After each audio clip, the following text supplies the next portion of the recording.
Welcome to another episode of Max's Models Aeronautical Laboratory, where the sky is not the limit. Really works. Thanks, Garfield.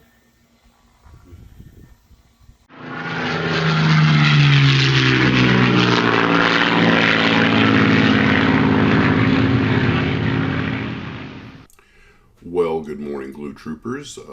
Super quick video this morning. It's our 18th anniversary, so I'm going to go do anniversary stuff, but I wanted to get something out real quick. First off, thanks to everyone who made the live stream.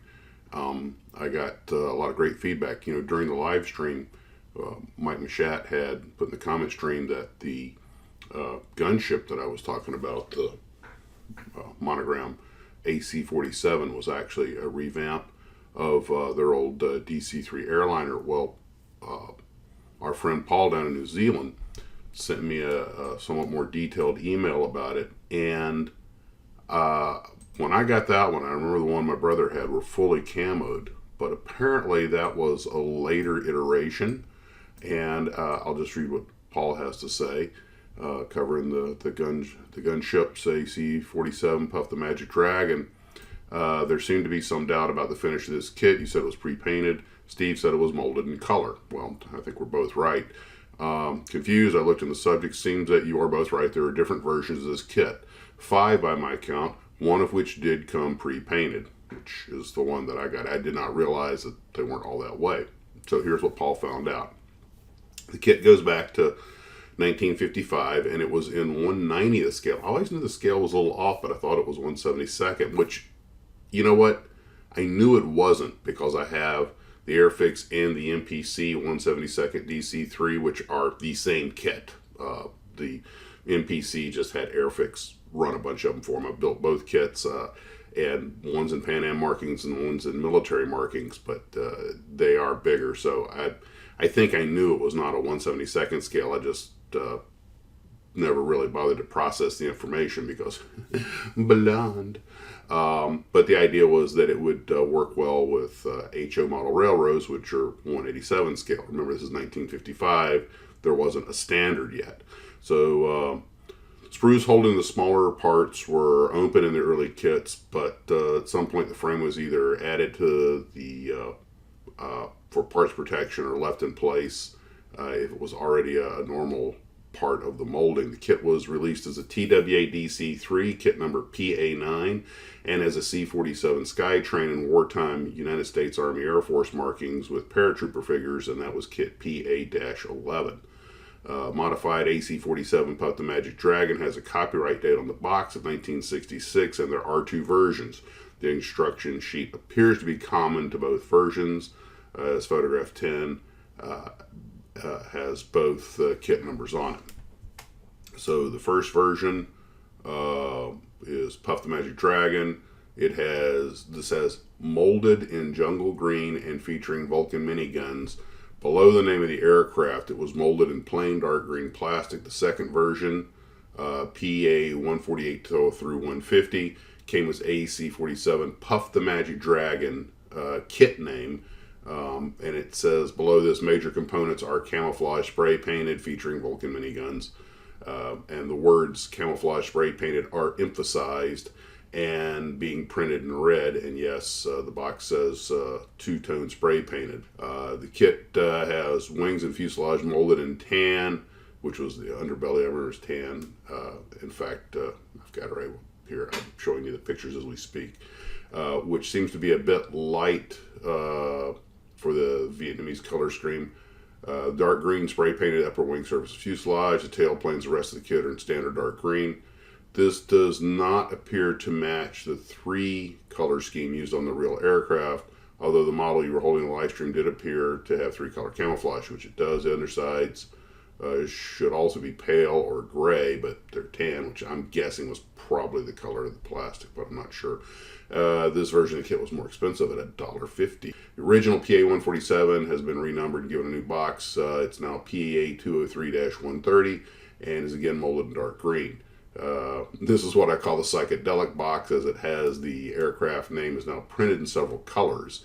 AC-47 designation has been dropped and the model is just called Puff the Magic Dragon. The wording below the name has changed. It's now enemy flees when spooky begins its terrible moan and spews fire of the dragon, with a little cartoon dragon, which looks all like a crocodile or alligator.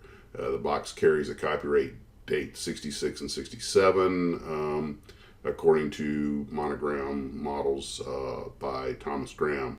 Photograph 15, not too many monogram catalogs in the 60s on the box art den, but the 69 edition shows PA 148 at $1.50 and PA 203 at $1.30. Fourth version, photograph 16 through 19, and he was kind enough to include the photographs, so hopefully I'm putting them up here as I'm reading this. The version 1994 model, that's probably what I have, which reverted to the third psychedelic box, right down to the 66 and 67 copyright dates on the side, PA number 203-130. Look very careful, however, there is a 1994 date on one side, very small writing. It also says copyright Revell Monogram Inc.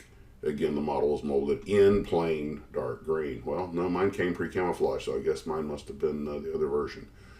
The box top painting is the same on versions 1, 2, 3, and 5, but there are variations on how closely the picture is cropped, with 1 and 2 showing more of the aircraft than 3 and 5. The painting is signed Morgan, who is Thomas A. Morgan. In another email he sent me, he talked about Morgan, and yes, I do have box top air power. Morgan is in here quite a bit. In fact, he did that Dornier 17 that's right over my shoulder. He has a certain style that once I started looking at his paintings, oh yeah, they're fairly easy to pick out his work. Morgan is a Canadian from Ontario, and his history's here in the book. So he did quite a few box arts for Monogram, and I said I didn't know who he was, quite frankly, because I didn't bother to look it up because I was too busy doing research on the AC-47 itself. But now I'm thinking, oh, wait a minute, I acted like he was some sort of one-off, and no, he did a bunch of box arts. He was actually very prolific. He wanted to be a pilot, but I think he had a leg injury that prevented that. But he grew up during World War II, watching all the military aircraft and was enamored with them, like so many of us were. I can remember as a kid laying on our trampoline in the late 60s and early 70s, and I would see Navy trainers from Pensacola fly by T-28 Trojans, which you couldn't miss because they were white with the orange cowlings and wingtips. And then you would see helicopters from Fort Rucker, which you couldn't miss because usually UH-1s, but sometimes Kiowas, because they were, even though they were olive drab, they had the big orange doors on them for safety, and other components painted orange. And I couldn't wait to be flying those things. And it always seemed like there was one guy out of formation. You'd have 2 or 3 in formation, one guy out here. And there's one guy that can't hold formation every time. Turned out I learned years later that that was the instructor who was watching the students. So there you go. Anyway, guys, hope you enjoyed the live stream. Hope you had a good time. The Douglas World Cruisers, I got a little work done on them this morning. I got the scraped off that old glue and got some plastic exposed so that I can get the tail to mount properly, but I'm going to wait till I get the vertical stabilizers painted and inserted first, because it dawned on me afterwards this was kind of a good thing that happened, that tail popped off, because these Williams kits, they often have a very snug fit. It is absolutely imperative that you pre-fit your parts, because there's almost always some flash in the way, and I need to get the tail assembled before I go on. I don't want to be trying to push on the whole model if it didn't, and scrape stuff out if I've got the tail already attached. So I need to get off my lazy bahunkus and get over there. I've got the tails primed in white. I need to start taping them off and getting the other colors, because I don't want to use those decals. We all know how those side fin decals that are supposed to be wraparounds, usually for rudders, whether it's the red and white for stripes for the neutrality colors, the Americans or whatever, you put them on, there's always that big seam down the middle. You're always trying to touch it up. The decal will never lay down, so I'm just going to paint that part of the tail. Should be fairly straightforward. Famous last words. But at least I can use the decals as a, not stencil, but as a measuring stick to make sure I get everything right. Well, that's what we got for today, guys. Well, probably tomorrow. I don't think I'll do much model building today because it's our anniversary. Tomorrow's my birthday, so maybe tomorrow that's all I'll do is build. Now we have parties scheduled for tomorrow. The delays in production for the joys of life. Guys, take care of yourselves, and as always, whoa, hold up the Model On bus there, bucko. You forgot something really important.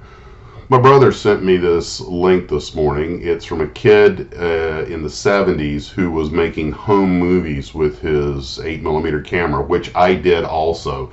And I was like, holy, this is exactly the kind of stuff I used to do, although his, quite frankly, I think are much better than mine. So guys, if you want a quick flashback to the 70s, I'm going to put a link below to this really fun 4-minute video of a guy. Just go, it's kids and models and a movie camera and smoke bombs and firecrackers in the 70s. Go enjoy yourself. Okay, Blondie, now you can say model on and bye-bye to everybody. Jeez, I'm really starting to wonder about this guy.